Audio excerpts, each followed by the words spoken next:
Middle east में तनाव एक बार फिर चरम पे पहुंच गया है। ईरान समर्थित हमलों के बाद अमेरिका ने जवाबी सैन्य कार्रवाई शुरू कर दी है। दक्षिणी और पश्चिमी ईरान के कई इलाकों में धमाकों की खबरें सामने आ रही हैं, जबकि बढ़ते संघर्ष का असर अब वैश्विक तेल बाजारों पर भी दिखाई देने लगा है।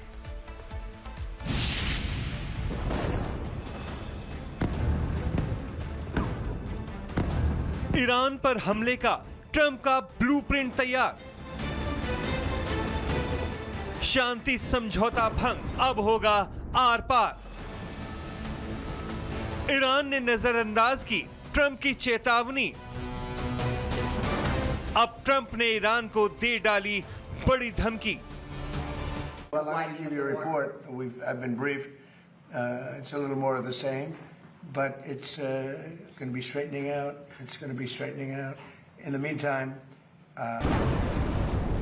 पिछले 2 दिनों से अमेरिकी सेना ईरान पर खतरनाक मिसाइलों की बारिश कर रही है।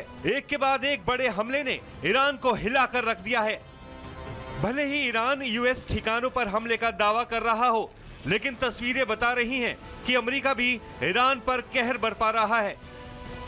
अमेरिकी राष्ट्रपति डोनाल्ड ट्रंप ने ईरान को बड़ी चेतावनी देते हुए कहा कि अब जवाब देने की बारी अमेरिका की है। ट्रंप के मुताबिक ईरान जानता है कि अमेरिका जवाबी कार्रवाई करेगा और वो हमले रोकने की अपील कर रहा है। ट्रंप ने दावा किया कि ईरान की ओर से दागे गए सभी रॉकेट इंटरसेप्ट कर लिए गए, लेकिन उसके बावजूद हमले की कोशिश की गई। in the meantime, we're going to be hitting them very hard because it's our turn to hit them. They know it's coming. They're asking us not to do it, but they tried shooting it last night. So we had 5 rockets shot going 8,500 miles an hour, and all 5 rockets were knocked down to the ground. अमेरिकी central command के मुताबिक अमेरिकी सेना ने देर रात 8 बजे Iran के खिलाफ खतरनाक सैन्य अभियान शुरू किया। यह कार्रवाई मिडिल ईस्ट में तैनात अमेरिकी सैनिकों पर ईरानी हमलों के जवाब में की गई। यूएस सेंटकॉम की ओर से जारी तस्वीरें बता रही हैं कि अब अमेरिका कुछ बड़ा करने वाला है। रिपोर्ट्स के मुताबिक दक्षिणी और पश्चिमी ईरान के बंदर अब्बास, बुशहर, अबादान, खोरम शहर, किश्तद्वीप, केशमद्वीप, सिरिक और नूराबाद में धमाकों की आवाज सुनी गई। सोशल मीडिया पर आग और धुएं की कई तस्वीरें वायरल हो रही हैं। अंतर्राष्ट्रीय मीडिया न्यूयॉर्क टाइम्स के मुताबिक इराक में अमेरिकी हमलों में ईरान से जुड़े 20 ईरानी सैन्य सलाहकार मारे गए, जिसमें इस्लामिक रेवोल्यूशनरी गार्ड कॉर्प्स के सदस्य और टेक्निकल सलाहकार शामिल थे। रिपोर्ट्स में कहा गया कि इन ठिकानों को इसलिए निशाना बनाया गया ताकि ईरान समर्थित मिलिशिया की मिसाइलें और ड्रोन क्षमता को कमजोर किया जा सके।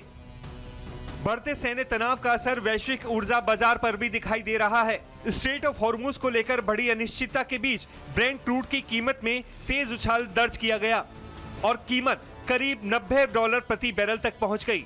विशेषज्ञों का मानना है कि अगर तनाव और बढ़ता है तो वैश्विक तेल आपूर्ति और कीमतों का असर गहरा हो सकता है। अमेरिका और ईरान के बीच बढ़ता टकराव अब केवल सैन्य मोर्चे तक सीमित नहीं रह गया। इसका असर क्षेत्रीय सुरक्षा, वैश्विक ऊर्जा आपूर्ति और अंतर्राष्ट्रीय बाजारों पर भी साफ दिखाई देने लगा है। अब पूरी दुनिया की नजर इस बात पर है कि दोनों देशों के अगले कदम क्या होंगे और क्या यह तनाव एक बड़े क्षेत्रीय संघर्ष का रूप लेगा। Bureau report, Republic Bharat.